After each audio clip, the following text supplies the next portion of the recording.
Quindi non va bene Pier Ferdinando Casini come presidente di una commissione parlamentare d'inchiesta che insomma è appena iniziata ma con molto ritardo e finirà prestissimo. Non va bene, è la più grande vergogna di questi 5 anni in Parlamento, una vergogna che rispecchia l'incapacità da parte di questo governo di dare risposta anche oggi alle persone che sono qui in piazza.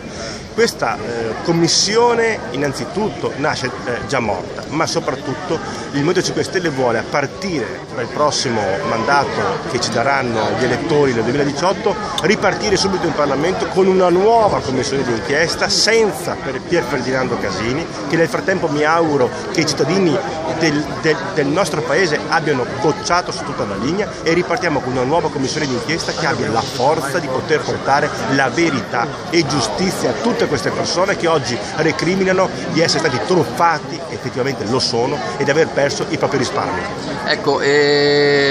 parlando di Banca Popolare Vicenza e Veneto Banca, sulla Popolare di Vicenza già c'è il primo blocco, hanno coinvolto, hanno chiamato a giudizio altre persone, quindi doveva partire il 28 ottobre, già è stato rimandato, sarà così, ci saranno grandi rimandi, si mira un po' alla prescrizione. Noi abbiamo più volte detto anche al Ministro Orlando, abbiamo detto